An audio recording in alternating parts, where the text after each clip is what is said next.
All right, so I just got off the bus. I caught the other bus right away.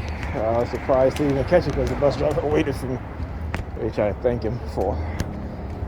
So anyway, so what was happening on the bus? Okay, the bus was very, very crowded. The first bus I took. All right, on the way to the second bus, they're using the fire trucks, and of course you had they put a whole bunch of people on the bus, you know.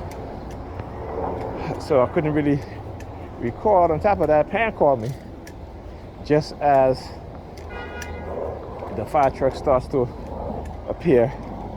She calls me, but the bus was too loud, so I just text her. Anyway, also a lot of the homeless theme being played out. A lot of it on the way here. But again, like I said, they always recycle their themes, right? There are certain themes that they play out, street theater wise, and also sending subliminal message using silent sound. So that what was going on, and again, trying to make me feel that if I'm recording or when I record, you guys know, negative outcomes, right? So, yeah. As soon as I say outcome, you heard the siren. Very, very low. Again, they've been extra covert with their targeting. So what was I? I was saying, all right, so I built a new computer so my other niece can use for school while she's here, and when she's here. So the next thing I got to do now is to get a printer, because I'm not letting them use mine because they're too destructive.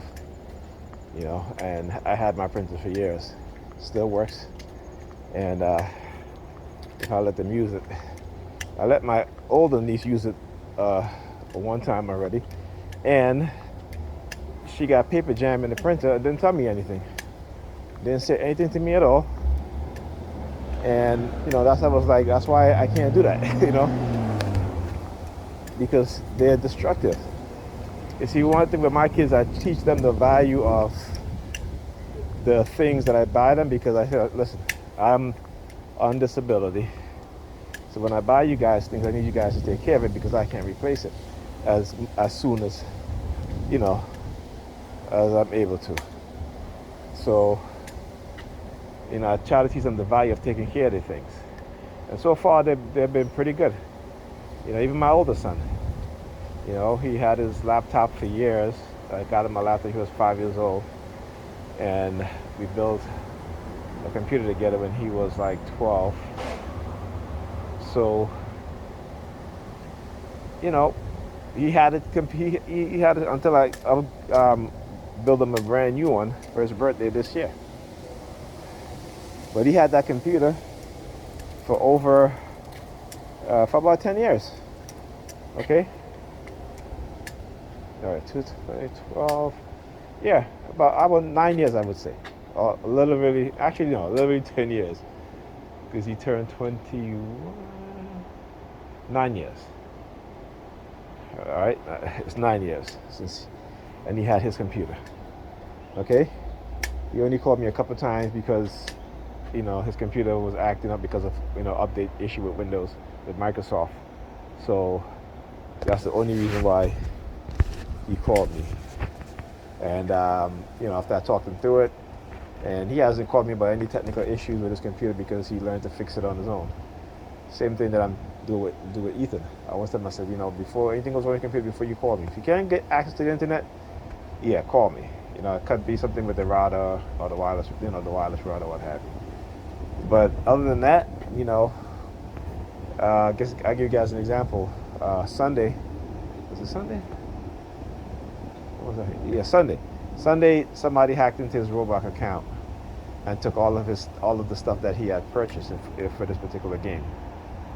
And he was telling me that, somebody who is in Russia or what have you, he was like, they could be using a VPN, so they might not even be in Russia. And I'm just like, and I'm listening to him, I'm like, Here is a 13-year-old, okay, understanding how these things work sometimes.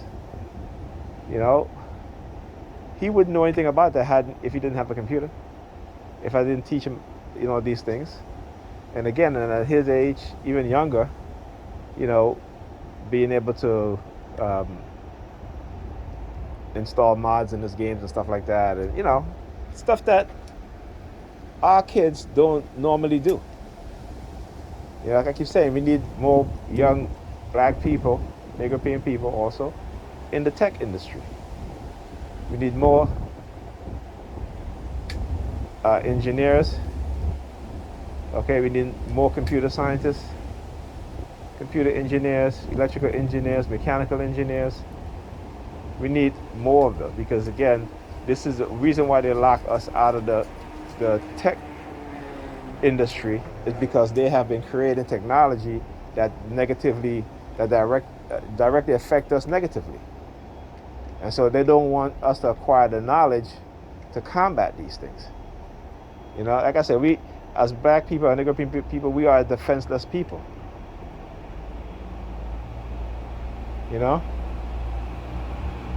And so we have to think in a more realistic way, in a more military way, as TIs also. Doesn't matter what ethnicity you're from, right? What color you are. You have to think in a more strategic, more militant way of thinking.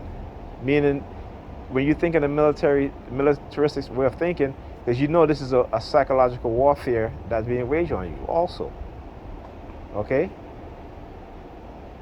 So if you're not trying to understand your enemies, because that's who they are your enemies, and you're not trying to observe and see what it is that they're doing to you, how are you going to defend yourself?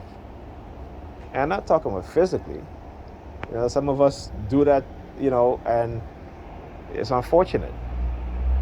But you got to think, if they're attacking you psychologically, then you learn how they're attacking you. You learn what the effect that it has on you. This is key.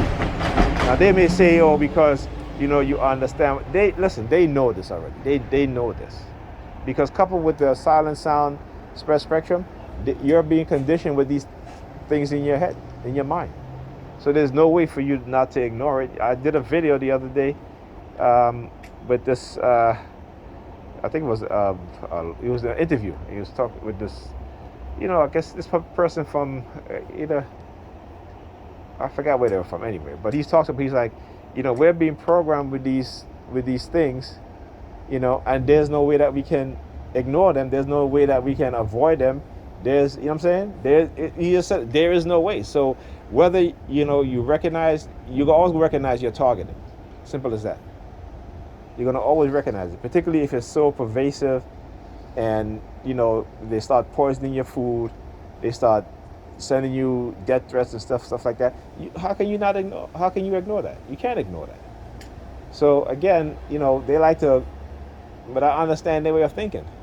They're lies and deceivers. They're criminals, and they have put themselves in positions of power, which allows them to, do whatever they want to do to anybody, and think that they're going to get away with it, or the victims are going to remain silent. And no, I'm not going to be silent. They're never going to silence me.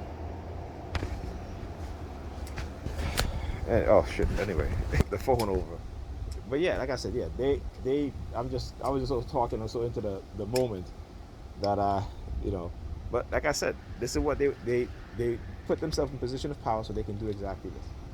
And they hide behind, we're doing this so people with cerebral palsy or people who cannot communicate properly, we could use this technology. That's bullshit. Okay, that is bullshit. Go back and check their background, check their history, since they love to check people's background and history. Go and check their history. Go and look at their history. Go and look at their background. Eugenics, okay? Mass murder, deception, installing puppet regime, brutalizing their own citizens, killing them by the tens, hundreds of thousands, even the millions. Okay? There's a book called Cults in Our Midst. You should guys, if TIs, if you have the opportunity and can get it, you guys need to get it and read it. Okay, I got the Kindle version of it by Margaret Singer, not Margaret Sanger from Planned Parenthood, but Margaret Singer. She was a world-renowned psychologist, and she had testified in front of Congress about cults because of all the cults happening in the 70s. And people think that these cults has gone away. No, they haven't. They become intertwined with the federal government, and the federal government have been using them. The CIA, the FBI have been using these cults. Okay, so you gotta understand the connection too. All right, I'll talk to you guys in the next video.